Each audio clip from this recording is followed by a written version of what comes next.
About a week ago, analyst Damien Thong said that he was expecting the next PlayStation or PlayStation 5 to be announced in 2018. And you're thinking, wow, that's next year, but I just got this thing. Well, there are some pretty solid reasons why it could happen, and there's some solid reasons why you could be a little bit skeptical.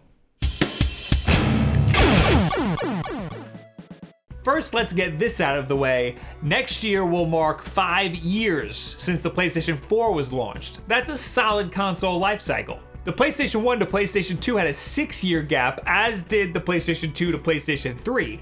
But the PlayStation 3 to PlayStation 4 had a 7-year gap. Microsoft had a stranger history. The gap between the original Xbox and the Xbox 360 was just 4 years. That feels like nothing. So we are almost due for a new generation, but the PS4 Pro just came out and the Xbox One Scorpio is on the horizon. So what about those? Well, I don't know how Sony feels, but I'd consider the PS4 Pro a failure. A Nielsen study shows that nobody even knows what the hell the PS4 Pro or the Xbox One Scorpio are. Typical consumers just aren't interested in them, and I don't blame them. They barely fit a niche. You can see more of my thoughts on the PlayStation 4 Pro if you click this link right here. Spoiler, I don't think it's a good idea. Whether people like the PlayStation 4 Pro or not, Microsoft is still coming out with the Scorpio this year. We still don't know how Microsoft feels about a next generation. Head of Xbox Games Marketing Aaron Greenberg said, "We think the ability to buy a library, a community, to be able to iterate with the hardware, we're making a pretty big bet on that with Scorpio." So basically, they're all in on the idea of iterative hardware, not generational hardware. But this doesn't necessarily rule out generational hardware, that's just where they're at this moment.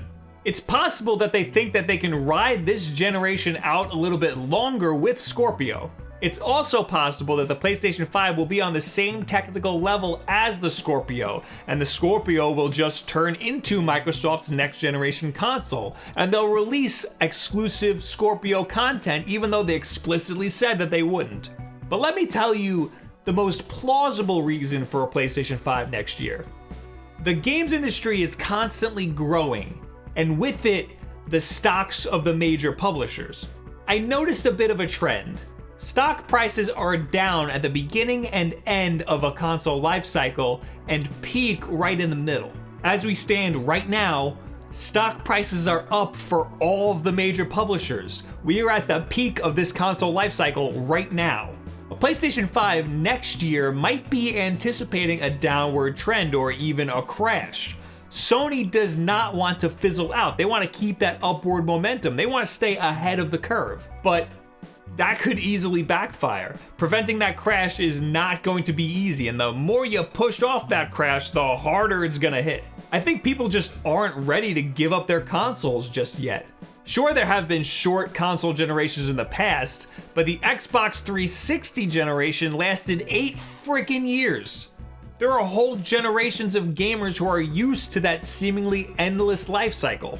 This gap here, this time right now between this generation's peak and the next console life cycle, is Microsoft's time to swoop in and steal the console crown from Sony. They've already been doing pretty damn good for themselves, but all eyes will be on Microsoft this E3 with Project Scorpio. Yes, we know the technical specs, but we don't know what it looks like, and that reveal is what's gonna pique the public interest. People need that visual gratification.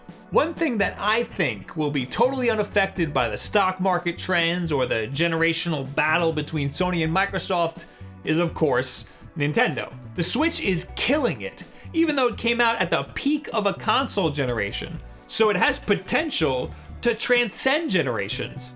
Plus, they're not competing with graphics, so unless Sony or Microsoft come out with a portable or hybrid console, they're just not competing in the same space. And if the Switch does as well as analysts are predicting, then all of these third-party publishers have something to ride on until the next console generation, or the peak of the next console generation. The Switch might be a really good thing for the Ubisofts and the EAs and the Activisions of the world. Could that also give Nintendo the potential to steal that console crown? Or am I just one big fat fanboy? Don't answer that, but answer what you guys think about the PlayStation 5 and the potential for a new console generation. Leave it in the comments below, at me on Twitter, all of this other social media garbage. Subscribe here for new videos every single Tuesday, Wednesday, Thursday, and Saturday. And Wednesday nights is Wulff Den Live, where you can be here for our live podcast. If you hit that little bell, you will get notified when we go live every single Wednesday at 9 p.m. Eastern Time, right here on this YouTube channel. Don't forget that liking this video helps tremendously, and the most important thing that you could do is share this video with a friend. Why don't you share it with a friend who got a PS4 Pro so they could be mad at me about shooting all over the PS4 Pro. Thank you guys very much.